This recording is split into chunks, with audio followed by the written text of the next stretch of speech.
Hi friends, I'm Mahesh Samala, verified educator an academy. So మేము arithmetics and reasoning క్లాసెస్ని live రూపంలో చెప్పడం జరుగుతుందండి.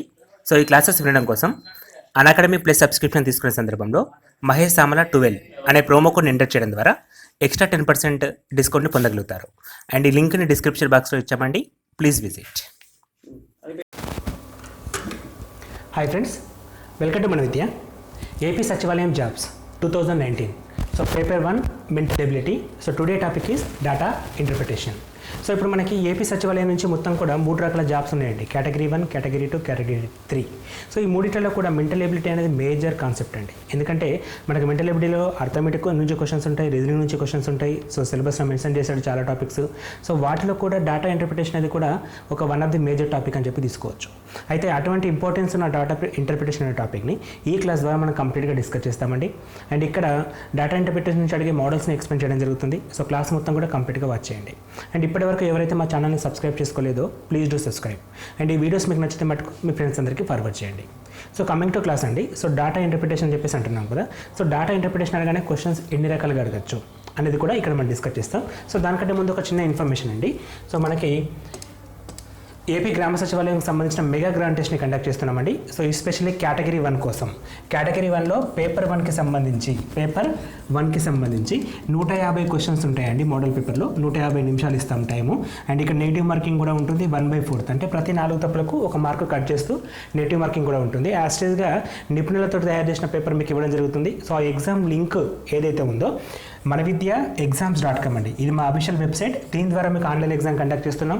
సో ఈ ఆన్లైన్ ఎగ్జామ్ రాయడం ద్వారా చాలా అడ్వాంటేజెస్ ఉంటాయండి. అన్ని ఆన్లైన్ ఎగ్జామ్స్ ఏ విధంగా ఉంటాయో ఇక్కడ కూడా అదే విధంగా ఉంటుంది. అండ్ ఎస్పెషల్లీ మన ర్యాంక్ ఎంత వస్తుంది అనేది కూడా, అంటే మనం ఎగ్జామ్ రాసిన వాళ్ళతో కంపేర్ చేసినప్పుడు, ఎందుకంటే ఇక్కడ రిజల్ట్లో ఎంతమంది ఎగ్జామ్ రాశారు, సో వారి స్కోర్ ఎంత ఉంది, మన స్కోర్ ఎంత ఉంది, సో టాపర్స్ ఎక్కడ గెయిన్ అవుతున్నారు, మనం ఎక్కడ లాస్ అవుతున్నాం అనే విషయాన్ని కూడా అనాలిసిస్ బాగా ఇచ్చామండి. సో ఎగ్జామ్ రాసిన తర్వాత అనాలిసిస్ ఉంటుంది, డీటెయిల్ రిపోర్ట్ అని. సో దాన్ని జాగ్రత్తగా గమనించండి. కాస్ట్ కూడా వెరీ లో కాస్ట్ అండి, కేవలం 49 రూపాయలు మాత్రమే పెట్టామండి. సో 49 రూపీస్ తోటి ఎగ్జామ్ మీరు రాయడానికి ఛాన్సెస్ ఉంటాయి. And coming to class. So ఈ ఎగ్జామ్ రాయడానికి సంబంధించిన లింక్ అనేది కింద డిస్క్రిప్షన్ బాక్స్లో ఉంటుంది, అక్కడ నుంచి మీరు ఫైండ్ అవుట్ చేయొచ్చు. సో ఇప్పుడు మన టాపిక్ ఏంటంటే డేటా ఇంటర్ప్రిటేషన్ కదా. సో డేటా ఇంటర్ప్రిటేషన్ అనగానే మనకి మొత్తంగా 3 లేదా 4 మెథడ్స్ అడుగుతాడండి. ఒకటి పై చార్ట్, ఇప్పుడు మనం చూస్తున్నాం, దీన్ని పై చార్ట్ అంటాం. అంటే ఒక సర్క్యులర్ ఫామ్లో ఉంటుంది. సో దానిలో డేటా ఉంటుంది, దాని కింద క్వశ్చన్స్ ఉంటాయి. సో సెకండ్ వన్ ఎట్లా ఉంటుంది అంటే టేబులర్ ఫామ్ ఉంటుందండి. సో టేబులర్ ఫామ్ ఉంటుంది, అంటే టేబుల్లో డేటా ఇస్తాడు, దాని కింద క్వశ్చన్స్ ఇస్తాడు, దాన్ని మనం ఆన్సర్ చేస్తాం. తర్వాత గ్రాఫ్స్ ఉంటాయండి. సో గ్రాఫ్స్ పరంగా కూడా క్వశ్చన్స్ ఉంటాయి. సో వాటిలో గ్రాఫ్ ఉంటుంది, గ్రాఫ్ కింద కొన్ని క్వశ్చన్స్ ఉంటాయి. అంటే మ్యాక్సిమం 5 క్వశ్చన్స్ అడగడానికి ఛాన్స్ ఉంటుందండి. సో మినిమం 3 క్వశ్చన్స్ నుంచి స్టార్ట్ అవుతాయి. సో ఇక్కడ ఒక్కసారి అక్కడ ఇచ్చిన డేటాని మనం కరెక్ట్గా అర్థం చేసుకొని ఇంటర్ప్రిటేషన్ చేయగలిగితే కింద అడిగిన క్వశ్చన్స్ అన్నిటికీ ఈజీగా ఆన్సర్ చేస్తాం. అయితే ప్రాబ్లం ఎక్కడ ఉంటుంది, ఈ క్వశ్చన్స్ దేనిపైన ఫోకస్ అవుతాయి అంటే ఎక్కువగా percentages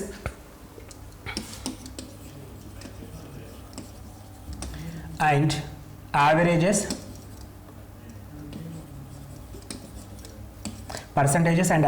and ratio proportions. So వీటి నుంచి ఎక్కువ క్వశ్చన్స్ అడుగుతారండి, రేషియోస్. ఎందుకంటే ఈ డేటా ఇంటర్ప్రిటేషన్లో డేటా ఉంటుంది కదా, ఆ డేటా పైన అడిగే క్వశ్చన్స్ ఎట్లా ఉంటాయంటే పర్సంటేజ్ నుంచి కావచ్చు, రేషియో ప్రపోర్షన్స్ నుంచి కావచ్చు, లేదా యావరేజ్ నుంచి కావచ్చు. సో వీటి నుంచి ఎక్కువ క్వశ్చన్స్ అడుగుతాడు. అఫ్కోర్స్ చాలామంది తెలుగు మీడియం వాళ్ళు కూడా వీడియో చూస్తున్నారు. సో వారందరికీ కూడా ఒక విషయం క్లియర్గా చెప్తున్నానండి, ఇక్కడ ఉండే క్వశ్చన్స్ తెలుగులోనైనా ఇంగ్లీష్లోనైనా పెద్ద కష్టమైన క్వశ్చన్స్ కాదు. మ్యాథమెటిక్స్ ఆల్మోస్ట్ రెండింటిలో సేమ్ ఉంటుంది, పెద్దగా ఇబ్బంది పెట్టే అంశం ఏముండదు. ఇక్కడ ప్రతి పదాన్ని నేను తెలుగులో చదివి మీకు ఎక్స్ప్లెయిన్ చేస్తాను. ఇంకా మీకు ఏమైనా డౌట్స్ ఉంటే కూడా కింద కామెంట్ చేయండి, నేను దానికి రిప్లై ఇస్తాను. ఎందుకంటే ఈ క్వశ్చన్స్ ఇప్పుడు మనకు ఉన్న డయాగ్రామ్ స్క్రీన్ చూస్తున్నారు. సో ఈ స్క్రీన్ మొత్తం తీసుకుంటే ఇంగ్లీష్ మాత్రమే పడుతుందండి, పక్కకు తెలుగు టైప్ చేద్దామంటే ఇబ్బంది అవుతుంది. కాబట్టి తెలుగులో తీసుకోకుండా కేవలం ఇంగ్లీష్లో మాత్రమే తీసుకున్నాను. ఎందుకంటే ప్రతి క్వశ్చన్కి కూడా డయాగ్రామ్ అవసరం ఉంటుంది. కాబట్టి ప్రతి క్వశ్చన్లో డయాగ్రామ్ విజిబిలిటీ ఉంటుంది, కింద క్వశ్చన్ ఉంటుంది. సో తెలుగులో టైప్ చేయడానికి స్పేస్ సరిపోదు కాబట్టి ఓన్లీ ఇంగ్లీష్లో మట్టుకే తీసుకున్నాను. ప్రతి పాయింట్ని నేను తెలుగులో చదువుతాను, మీకు ఏమైనా డౌట్స్ ఉంటే కూడా కామెంట్ చేయండి. సో కమింగ్ టు క్లాస్ ఇప్పుడు చూద్దామండి. యాక్చువల్ క్లాస్ ఇప్పుడు స్టార్ట్ అవుతుంది. మనకేముంది, డైరెక్షన్ టు స్థాలు అని చెప్పేసి పైన హెడ్డింగ్ పెట్టాడు. ద ఫాలోయింగ్ పై చార్ట్, దీన్ని పై చార్ట్ అంటామండి. The following pie chart shows percentages distribution of the expenditure including in publishing A book. Study the pie chart and answer the following questions based on it. అంటే ఇక్కడ ఇచ్చిన pie chart అనేది ఒక బుక్ని publish చేయడానికి, ఒక బుక్ని పబ్లిష్ చేయడం అంటే మనకి మార్కెట్లోకి తీసుకురావడానికి అయ్యే ఖర్చు ఏంటిది అని చెప్పేసి పై చార్ట్ రూపంలో ఇచ్చాడు. అయితే ఈ పై చార్ట్ని జాగ్రత్తగా గమనించి కింద ఉండే క్వశ్చన్స్కి ఆన్సర్ చేయమని చెప్తున్నాడు. వేరియస్ ఎక్స్పెండిచర్స్ ఇన్ పర్సెంటేజెస్, ఇక్కడ ఇచ్చినవన్నీ రూపాయలు కాదండి, పర్సెంటేజెస్ రూపంలో ఇచ్చాడు. పర్సెంటేజెస్ ఎప్పుడైనా కూడా మొత్తం పర్సెంటేజ్ అనేది 100కు సమానంగా ఉంటుంది. మొత్తం పర్సెంటేజ్ అంటే 100కు. అందుకే ఇక్కడ ఇచ్చినవన్నీ మీరు కలిపారనుకోండి, ఫర్ ఎగ్జాంపుల్ ఇక్కడ 15, 10, 20, 10, 25, 20 ఈ 6ని మనం కలిపామనుకోండి మనకు 100% రావడం జరుగుతుంది. అంటే ఇచ్చిన వాటిని అన్నింటినీ కలిపితే మనకి 100% వస్తుంది. ఆ విషయాన్ని గుర్తుంచుకోండి. ఓకే, ఇప్పుడు మనకి ఏమంటున్నాడు ఫస్ట్ క్వశ్చన్ చూద్దాం. అంటే దేని కింద కాస్ట్ అయింది అంటే ప్రమోషన్స్ కోసం 10% ఖర్చు పెట్టారు, రాయల్టీ కోసం 15%, బైండింగ్ కోసం 20%. అంటే ఎంత కాస్టో తెలియదు, ఆ కాస్టో ఇంత, పేపర్ కాస్ట్ ఒక 25%, ట్రాన్స్పోర్టేషన్ మీద ఒక 10% అండ్ ప్రింటింగ్ కాస్ట్ ఒక 20%. ఈ విధంగా ఒక బుక్కు ఖర్చు చేయడం జరిగింది. ఇది మనకి ఇచ్చిన డేటా. ఇది వన్స్ మనం అర్థం చేసుకున్నాం. ఏంటి, ఒక బుక్కు అయ్యే కాస్ట్ మనకి అక్కడ ఇచ్చిండు, ఏంటేంటి కాస్ట్ అయిందో మొత్తం చెప్పాడు. సో ఇప్పుడు క్వశ్చన్ చూద్దాం. సో ఫస్ట్ క్వశ్చన్ ఏమంటుండు, if for a certain quantity of books the publisher has to pay 30,600 as printing cost, then what will be the amount of the royalty to be paid of these books? So ఒక quantity of books అంటే కొన్ని పుస్తకాలకు publisher has to pay 30,600 as printing cost. అంటే కొన్ని పుస్తకాలకు printing cost 30,600 రూపాయలు అయితే, కొన్ని పుస్తకాలకు ప్రింటింగ్ కాస్ట్ 30,600 రూపాయలు అయితే రాయల్టీకి ఎంత ఖర్చు అవుతుందని అడుగుతున్నాడు. రాయల్టీకి ఎంత ఖర్చు అవుతుందని అడుగుతున్నాడు. అంటే ఇక్కడ మనం ప్రింటింగ్ పైన ఖర్చు చేసింది 30,600, రాయల్టీ పైన ఎంత ఖర్చు చేయాలి. కొన్ని బుక్స్ ఇక్కడ ఉన్నాయో అక్కడ కూడా అన్నీ ఉంటాయి కాబట్టి దాన్ని మనం మార్చవలసిన లేదు. మరి ఇక్కడ మీరు గమనిస్తే ప్రింటింగ్ కాస్ట్కు ఎంత శాతం ఖర్చు చేస్తున్నాం మనం, 20% ఖర్చు చేస్తున్నాం. అంటే 20% ఖర్చు చేయడానికి మనం ఎంత ఖర్చు పెడుతున్నాం, 30,600 రూపాయలు ఖర్చు చేస్తున్నాం. అయితే రాయల్టీ అంటే ఎంత అండి, 15%. సో 15%కి ఎంత ఖర్చు చేయాలి. ఇప్పుడు చెప్పండి, ఎంత సింపుల్ క్వశ్చన్ అది. జస్ట్ క్రాస్ మల్టిప్లికేషన్ చేసుకుని క్యాన్సిల్ చేస్తే మనకు కావాల్సిన ఆన్సర్ వస్తుంది. మరి క్రాస్ మల్టిప్లికేషన్ చేసుకున్నప్పుడు ఏ విధంగా చేస్తాం, 30,600 ఇంటూ 15, 30,600 ఇంటూ 15 బై 20. సో ఇక్కడ 4తోటి 5తోటి క్యాన్సిల్ చేస్తే 5 4ల 5 3ల, సో 4 ఎక్కం 4 ఏళ్ళ 28, 4 ఏళ్ళ 28, 2 మిగులుతుంది 26, 4 6ల 24, 2 మిగులుతుంది 20, 4 5లు 20, పక్కన 0. ఓకేనండి. Into 3, 7,000 into 3 21,000, 600 into 3 1800, 50 into 3 150. So ఇప్పుడు ఈ అన్నింటినీ కలిపామనుకోండి 950 అండ్ ఇక్కడ 22,950 వచ్చింది. అంటే 22,950 రూపాయలు మనకు ఆప్షన్ నెంబర్ సి అనేది రైట్ ఆన్సర్ అవుతుంది. ఓకే అండి, ఇప్పుడు ఈ క్వశ్చన్ని ఇంతసేపు నేను ఎక్స్ప్లెయిన్ చేశాను కదా, సింపుల్గా చెప్తాను చూడండి. మనం ఒకటి డేటా ఇంటర్ప్రిటేషన్లో అక్కడ పై చార్ట్ ఇచ్చాడు, దాన్ని మనం ఐడెంటిఫై చేసాం. సో ఏమైంది, ఇక్కడ ఒక బుక్ మొత్తానికి అయిన కాస్ట్ అనేది ఏ విధంగా ఖర్చు అవుతుందో దాన్ని మనకు చెప్పాడు. అది ఫస్ట్ మనం ఐడెంటిఫై చేసాం. సో ఎట్లా ఉంది, రాయల్టీ పైన 10%, ప్రమోషన్స్ పైన కాస్ట్ పైన 10%, ఇక్కడ రాయల్టీ పైన 15%, అట్లా డిఫరెంట్గా ఉంది. అది ఐడెంటిఫై చేసాం కదా, దాన్ని పక్కకు పెట్టేసేయండి. ఫస్ట్ క్వశ్చన్ చూసాం. So publisher has to pay 30,600 for printing cost. అంటే ప్రింటింగ్ కాస్ట్ కోసం 30,600 రూపాయలు ఖర్చు చేస్తే రాయల్టీ పైన ఎంత ఖర్చు చేశాడు అనేది క్వశ్చన్. సో ఇక్కడ మనం మళ్ళీ ఏదైనా చేయాలా, ఫార్ములా ఉంటుందని కన్ఫ్యూజ్ కాకండి. ప్రింటింగ్ కాస్ట్ అంటే 20%, 20% ఈక్వల్ టు 30,600, రాయల్టీ అంటే 15%, 15% ఈక్వల్ టు ఎంత. సో క్రాస్ మల్టిప్లికేషన్ చేసుకుని క్యాన్సిల్ చేస్తాం. అయితే క్యాన్సిల్ చేసేటప్పుడు మనకి ఏం అవసరం వచ్చింది అంటే అడిషన్, మల్టిప్లికేషన్, డివిజన్, సబ్స్ట్రాక్షన్. ఇవి ఎవరైతే స్పీడ్గా చేస్తారో మ్యాథ్స్ని వాళ్ళు స్పీడ్గా చేస్తారు. అంటే ఇక్కడ నాన్ మ్యాథ్స్ అని ఇంపార్టెంట్ కాదు, మనకు కావాల్సిన బేసిక్ ఆపరేషన్స్ ఏవైతే ఉన్నాయో వాటిని ఎవరైతే స్పీడ్గా చేయగలుగుతారో ఇటువంటి క్వశ్చన్స్ అన్ని స్పీడ్గా చేస్తారు. డేటా ఇంటర్ప్రిటేషన్లో వేరే లాజిక్ ఏది ఉండదండి, జస్ట్ స్పీడ్గా మ్యాథ్స్ చేయడం. స్పీడ్గా మ్యాథ్స్ అంటే మల్టిప్లికేషన్సే, మళ్ళీ ఏదో కాదు ఇక్కడ. అంటే మల్టిప్లికేషన్స్ ప్రాక్టీస్ చేస్తే చాలు, డివిజన్స్ ప్రాక్టీస్ చేస్తే చాలు. ఇక్కడ నాకు 7,650 కనపడగానే నేను ఏం చేస్తాను, 7 3 21, 6 3 18, 50 3 150 ఆ విధంగా చేసుకుని యాడ్ చేస్తాను, సరిపోయింది నాకు. అంటే వర్క్ తగ్గుతుంది. అండ్ నెక్స్ట్ క్వశ్చన్ చూద్దామండి. సో సేమ్ చార్ట్, ఇక 5 క్వశ్చన్స్ ఉంటాయి, 5 క్వశ్చన్స్కి సేమ్ చార్ట్. సో మళ్ళీ క్వశ్చన్ చదవడం అవసరం లేదు మనం. ఇంకా లాస్ట్కి ఇచ్చిన క్వశ్చన్ చూడండి. What is the central angle of the sector corresponding of the expenditure incurred on royalty. అంటే క్వశ్చన్ ఏంటంటే తెలుగులో రాయల్టీ చూపిస్తున్న కోణం ఎంత, రాయల్టీ పైన చూపిస్తున్న కోణం ఎంత. మరి రాయల్టీ పైన మనకు చూపిస్తుంది ఏంటి, పర్సెంటేజ్ చూపించడం. ఈ పర్సెంటేజ్ని కోణంలోకి చెప్పాలి, ఈ పర్సెంటేజ్ని కోణంలోకి చెప్పాలి. సరే పర్సెంటేజ్ చూపించాడు కదా, సో మొత్తం పర్సెంటేజ్ ఎంత ఉంటుందని చెప్పాను, 100% ఉంటుందని చెప్పాను. అంటే 100కి 15 అయితే, 100కి 15 అయితే మరి ఇదే సర్కిల్లో, ఇదే వృత్తం అంటాం దీన్ని యాక్చువల్గా, ఇదే పై చార్ట్లో వృత్తం షేప్లో ఉంటుంది, మొత్తం కోణం 360 డిగ్రీస్ ఉంటుంది.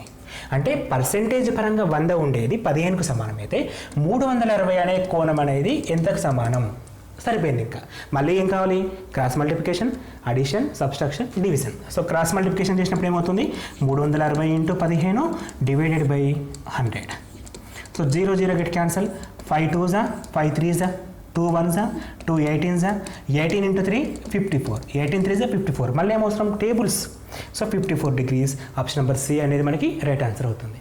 సో అన్ని క్వశ్చన్స్ కూడా మ్యాథ్స్ ఎవరైతే స్పీడ్గా చేస్తారు, మ్యాథ్స్ అనొద్దండి, క్యాలిక్యులేషన్స్ ఎవరైతే స్పీడ్గా చేస్తారో, క్యాలిక్యులేషన్స్ అంటే పెద్దవేమీ కాదు, అడిషన్స్, సబ్స్ట్రాక్షన్స్, మల్టిప్లికేషన్స్, డివిజన్స్, ఇవి ఎవరైతే స్పీడ్గా చేయగలుగుతారో సరిపోతుంది. మనకి ఇది అర్థం చేసుకోవడం ఎంతసేపు అండి, ఇచ్చిన దానికి కరెక్ట్గా చూస్తే చాలు. ఒక సర్కిల్లో 360 డిగ్రీ ఉంటుంది, ఒక పై చార్ట్కి పర్సెంటేజ్ అంటే మనకి 100%కి సమానం, 100 = 15, 360 = ఎంత.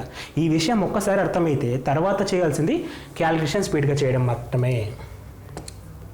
And next question అండి, the price of the book is marked 20% above CP. If the market price of the book rupees 180, then what is the cost of the paper used the single copy for a of the book? So తెలుగులో చెప్తాను చూడండి. Market price అంటే ప్రకటన వేల. So ఒకవేళ 20% ప్రకటన వేల ఎక్కువగా ప్రింట్ ఇస్తే, అంటే కొన్న వేలపై 20% ఎక్కువ ధరని ప్రకటన వేలగా ముద్రించి, కొన్న వేలపై 20% ఎక్కువగా ప్రకటన వేలగా ముద్రించి అమ్మితే ప్రకటన వేల అనేది 180 రూపాయలట. సో ప్రకటన వేల 180 రూపాయలు, ప్రకటన వేల 180 రూపాయలు. కొన్న వేల పైన ఎంత శాతం ఎక్కువ, ఇది 20% ఎక్కువ అయితే what is the cost of the paper used a single copy, అంటే ఒక సింగిల్ కాపీకి కాస్ట్ ఆఫ్ ది పేపర్ ఎంత. కాస్ట్ ఆఫ్ ది పేపర్ యాక్చువల్గా ఎంత అండి, 25%. సో 25% అనేది ఎట్లా అంటే కొన్న వేల, అంటే ఆ వస్తువు, ఆ బుక్ని మనం తయారు చేయడానికి ఎంత పైసలు, ఎంత అమౌంట్ అయితే మనకు పడిందో అందులో 25% పేపర్ పైన కాస్ట్ చేస్తాం, అంటే పేపర్ కాస్ట్ పైన ఖర్చు చేస్తాం. సో ఇప్పుడు ఆ వస్తువు యొక్క కొన్న వేల కావాలి. మరి వస్తువు యొక్క కొన్న వేల కావాలంటే మనకేమి ఇచ్చాడు, ప్రకటన వేల ఇచ్చాడు. ఈ ప్రకటన వేల ఎలా ఇచ్చాడు, కొన్న వేల పైన 20% ఎక్కువ ఉంటుంది.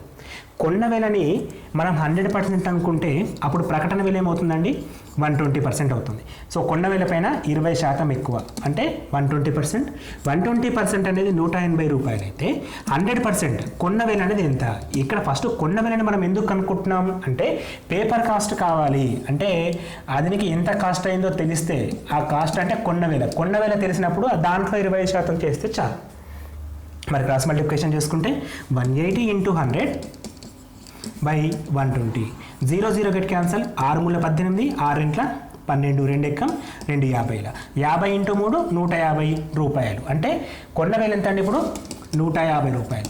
సో వస్తువు, ఆ బుక్ మొత్తం తయారు కావడానికి మనకి 150 రూపాయలు ఖర్చు అవుతాయి. మనకు అడిగేది ఏంటి, పేపర్ కాస్ట్ పైన ఎంత ఖర్చు చేస్తున్నాం. సో పేపర్ కాస్ట్ పైన ఎంత శాతం ఖర్చు చేసాం, 25% ఖర్చు చేసాం. సో 25% ఎంత, 150లో 25% ఎంత, 150లో 25% ఎంత. సో ఇంతకుముందుకే చెప్పాను, మనకి పర్సెంటేజ్ కావాలంటే 25% అనేది సగంలో సగం చేస్తే చాలు, బై 4, 150/4. ఈ కొట్టేసుడు ఎందుకు అనుకుంటే సగంలో సగం చేయండి. 150లో సగం ఎంత, 75, 75లో సగం ఎంత, 37.5, అంటే 37.5. ఆప్షన్ నెంబర్ బి అనేది ఇక్కడ రైట్ ఆన్సర్ అవుతుందండి. చాలా క్వశ్చన్స్ ఇదే విధంగా ఉంటాయి, మనం కన్ఫ్యూజ్ కానవసరం లేదు. 1 నిమిషం లోపల చేయొచ్చండి, ప్రతి క్వశ్చన్ని 1 నిమిషం లోపల చేయొచ్చు.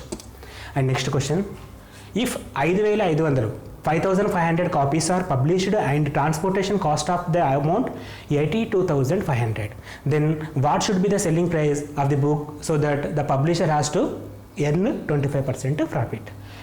చెప్తాను తెలుగులో చూడండి. ఒకవేళ 550 కాపీస్ని పబ్లిష్ చేసి ట్రాన్స్పోర్ట్ చేయడానికి అయ్యే కాస్ట్ 82,500 అయితే బుక్ పైన ఎంత కాస్ట్ ముద్రించాలి, ఒక 25% లాభం రావడం కోసం బుక్ పైన ఎంత కాస్ట్ ముద్రించాలి. సో ఇంతకుముందు మనం బ్రీఫ్గా చేసామండి. ఏం చేసామండి, కొన్న వేల 150 రూపాయలు వచ్చింది, కొన్న వేళ 150 రూపాయలు వచ్చింది. అందులో 25% లాభం రావాలంటే 37.5 లాభం రావాలి. మొత్తంగా కలిపితే 187.5. అంటే ప్రీవియస్ క్వశ్చన్ గుర్తుకుంటే ఇక్కడ ఆన్సర్ నువ్వు చేస్తావు ఆప్షన్ నెంబర్ ఏ అని చెప్పేసి. కానీ ఈ విధంగా ఎప్పుడు తీసుకోకూడదు, ఎందుకంటే ఇక్కడ ఇఫ్ అని ఉంటుంది, అంటే ఒకవేళ అని చెప్పాడు తప్ప ఖచ్చితంగా అని చెప్పాలి. అందుకే ఇంతకుముందు క్వశ్చన్లో కూడా మీరు ప్రీవియస్ క్వశ్చన్స్లో కూడా ఇఫ్ అనే వర్డ్ వాడతాడు. సో ఇఫ్ అంటే ఒకవేళ ఇట్లా ఖర్చు అయితే ఇంత, ఇంకోసారి ఇట్లా ఖర్చు అయితే ఎట్లా, అంటే డిఫరెంట్ యాంగిల్స్ అండి, ఇవన్నీ మనం ఎప్పుడు కలపలేము. కాబట్టి అదే ఆన్సర్ అని చెప్పి ఈవెన్ అదే ఆన్సర్ కావచ్చు కూడా, అఫ్కోర్స్ ఈ క్వశ్చన్కి అదే ఆన్సర్ అండి, కానీ ఎట్లా అనేది చూద్దాం. సో ఇప్పుడు 5,500 కాపీస్కి ఇంత ఖర్చు అయింది. ఎంత ఖర్చు అయిందండి? 82,500. ఒక కాపీకి ఎంత ఖర్చు అయింది? 5,500 కాపీస్కి 82,500 ఖర్చు అయితే ఒక కాపీకి ఎంత ఖర్చు అవుతుందండి? ఒక కాపీకి అంటే బై చేస్తే చాలు. సో 11 5 77, 5 మిగులుతుంది 55, 11 5 55, 5 ఎక్కం 15 5 75. సో ఇక్కడ సింగిల్గా కొట్టేయద్దు, ఒకేసారి కొట్టేయాలి. అంటే ఒక కాపీకి మనకు ట్రాన్స్పోర్టేషన్ పైన 15 రూపాయలు ఖర్చు అవుతుంది. ఒక కాపీకి ట్రాన్స్పోర్టేషన్ పైన 15 రూపాయలు ఖర్చు అవుతుంది. మొత్తం కాస్ట్ ఎంత అంటే ట్రాన్స్పోర్టేషన్కి అయ్యే కాస్ట్ ఎంత అండి? 10%. అంటే 10% విలువ 15 రూపాయలు అయితే మొత్తం కాస్ట్ 100 రూపాయలు. 100% ఈక్వల్ ఏమవుతుంది అంటే 150 రూపీస్ అవుతుంది. సింపుల్. 10 = 15, 100 = 150. సో ఇప్పుడు ఆ బుక్కుకైనా మొత్తం కాస్ట్ 150 రూపాయలు. అంటే మనం ముందు తీసుకుంది కరెక్టేనండి, ఇక్కడ కావచ్చు కాకపోవచ్చు అని చెప్పాను, ఇక్కడ అయ్యింది అంతే. సో దీనిపైన 25% లాభం రావాలి. దీనిపైన 25% లాభం. 25% అంటే సగంలో సగం. 150లో సగం 75, అందులో సగం 37.5. అది కలపండి 187.5. మన ఆప్షన్ ఫస్ట్ ఆన్సర్ 100% కరెక్ట్ ఇక్కడ. ఓకేనండి. నెక్స్ట్ క్వశ్చన్ చూద్దాం. Royalty of the book is less than by printing cost by. అంటే రాయల్టీ అనేది ఎంత తక్కువ ఉంది ప్రింటింగ్ కాస్ట్ కంటే? ఎంత శాతం తక్కువ ఉంది? రాయల్టీ అనేది 15%. అదేవిధంగా ప్రింటింగ్ కాస్ట్ ఎంత? 20%. ఎంత తక్కువ ఉంది? 5% తక్కువ ఉంది. మరి ఇలా 5% ఆన్సర్ చేసామనుకోండి, అది తప్పు అవుతుంది. ఎందుకంటే శాతము నంబరు ఒకటి కాదు. ఒకవేళ ఒక బుక్కుకైనా కాస్ట్లో దీనికి 15 రూపాయలు, దీనికి 20 రూపాయలు, ఎన్ని రూపాయలు తక్కువ? 5 రూపాయలు తక్కువ. ఇప్పుడు సరిపోయిందండి. రూపాయలు అయితే కరెక్టే, అమౌంట్ అయితే కరెక్టే, బట్ శాతం అనేది తప్పు. ఎంత శాతం తక్కువ ఉంది చెప్పాలా? ఎంత అంది? 5% తక్కువ ఉంది కదా. ఈ 5% దీనిలో ఎంత శాతమో చేయాలా అంటే 5/20 × 100. 5 ఎక్కం 5 4 100/4, 25% తక్కువ ఉందండి. సో 25% అంటే ఆప్షన్ నెంబర్ డి అనేది కరెక్ట్. చాలామంది కూడా ప్రతి 5 క్వశ్చన్లకు ఒక మిస్టేక్ చేస్తారు. ఇటువంటి క్వశ్చనే 5 క్వశ్చన్స్లో 4 కరెక్ట్ చేస్తారు, ఒకటి తప్పు చేస్తారు. ఇటువంటి మిస్టేక్స్ మనం చేస్తూ ఉంటాం. వీటిని ఓవర్కమ్ చేసుకోవాలండి. కొద్దిగా జాగ్రత్తగా క్వశ్చన్ చదివితే చాలు. సో పర్సంటేజ్ వేరు, నంబర్ వేరు అనే విషయం తెలిస్తే ఈ క్వశ్చన్ ఇప్పుడు మనం మిస్టేక్ చేయడానికి ఛాన్స్ ఉండదండి. ఓకేనా అండి. ఇక్కడ ఆన్సర్ 4th వన్ అనేది రైట్ ఆన్సర్. సో ఫ్రెండ్స్, ఇప్పుడు ఈ వీడియోలో మనం పై చార్ట్ నుంచి వచ్చే ప్రశ్నలు ఏ విధంగా చేయాలో నేర్చుకున్నామండి. అండ్ నెక్స్ట్ వీడియో కూడా త్వరలోనే, అంటే మేబీ రేపే ఇంకో వీడియో కూడా అప్లోడ్ చేస్తానండి. సో అందులో టేబులర్ ఫామ్ ఎలా ఉంటుంది, అదేవిధంగా గ్రాఫ్ నుంచి వచ్చే క్వశ్చన్స్ ఏ విధంగా ఉంటాయో మిగతా 2 మెథడ్స్ కలిపి ఒకే వీడియోలో పెడతారండి. సో ఆ వీడియో అనేది త్వరలోనే అప్లోడ్ చేస్తాం. సో ఇప్పటి వరకు ఎవరైతే సబ్స్క్రైబ్ చేసుకోలేదో మా ఛానల్ని, ప్లీజ్ డూ సబ్స్క్రైబ్ చేయండి, బెల్ బటన్ క్లిక్ చేయండి. దాని ద్వారా మేము పెట్టే ప్రతి వీడియో మీరు మిస్ కాకుండా చూస్తారు. అండ్ ఇంకో విషయం చెప్తున్నానండి, మేము పెట్టే ప్రతి వీడియో కాంపిటేటివ్ ఎగ్జామ్స్కి 100% ఉపయోగపడుతుంది. మ్యాథమెటిక్స్ పైన వీడియో చేస్తామండి. సో అన్నీ కూడా అర్థమెటిక్ రీజనింగ్ నుంచి ఉంటాయి. మ్యాక్సిమం క్వశ్చన్స్ అనేటివి ప్రాబ్లం ఫార్ములా లేకుండా చేయడం అనేది చెప్పడం జరుగుతుందండి. అదేవిధంగా ఇప్పుడు మనం చూస్తున్న స్లైడ్ అనేది ఏపీ గ్రామ సచివాలయం కోసం మెగా గ్రాండ్ టెస్ట్ని కండక్ట్ చేస్తున్నామండి.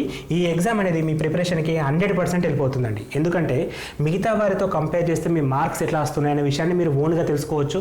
కాబట్టి జాగ్రత్తగా ఈ ఎగ్జామ్ రాయండి. ఈ ఎగ్జామ్కి సంబంధించిన లింక్ manvidya.exams.com కింద డిస్క్రిప్షన్ బాక్స్లో ఉంటుంది. ఆ లింకుని క్లిక్ చేయడం ద్వారా మీరు ఎగ్జామ్ రాయగలుగుతారు. అండ్ ఎగ్జామ్ రాసిన తర్వాత రిజల్ట్ అనాలిసిస్ అనేది డిఫరెంట్ వేస్లో ఉంటుందండి. అది మీకు 100% వెళ్ళిపోతుంది. అండ్ ఎగ్జామ్ పేపర్ కూడా నిపుణుల ద్వారా తయారు చేయడం జరిగింది. పేపర్లో స్టాండర్డ్ కూడా ఉంటుంది, క్వాలిటీ కూడా మెయింటైన్ చేస్తున్నాం. కేవలం 49 రూపాయలకు మాత్రమే ఆ పేపర్ని మీకు అందిస్తున్నాం. సో ఫ్రెండ్స్, ఇప్పుడు చెప్పిన పై చార్ట్ పైన వీడియో మీకు నచ్చుంటే ఈ వీడియోని మీ ఫ్రెండ్స్ అందరికీ ఫార్వర్డ్ చేయండి. ముఖ్యంగా నాన్ మ్యాథ్స్ విద్యార్థులందరికీ కూడా ఫార్వర్డ్ చేయండి. ఈ ఎగ్జామ్ ఇప్పుడు చెప్పిన ఈ క్లాస్ అనేది పైచాట్ కోసం, ఇది ఇక్కడే కాదండి, అంటే ఏపీ సచివాలయం కోసమే కాదు, మీరు ఆర్ఆర్బీ ఎగ్జామ్స్ రాసినా ఉపయోగపడుతుంది, స్టాఫ్ సెలక్షన్ కమిషన్ ఎగ్జామ్స్ రాసినా ఉపయోగపడుతుంది, కాంపిటేటివ్ ఎగ్జామ్లో ఖచ్చితంగా ఉపయోగపడుతుందండి. ఇది ప్రతి కాంపిటేటివ్ ఎగ్జామ్లో డేటా ఇంటర్ప్రిటేషన్ అనేది one of the major topic. అక్కడి నుంచి అడిగే ప్రశ్నలు 4 రకాలు, 3 రకాలండి. ఒకటి పైచాటు, ఒకటి టేబులర్ ఫాము, ఇంకోటి వచ్చేసి గ్రాఫ్ డయాగ్రామ్స్. ఈ 3 చెప్తాను నేను, అందులో ఫస్ట్ భాగం అయిపోయింది. Thanks for watching. Thank you and all the best for your exam.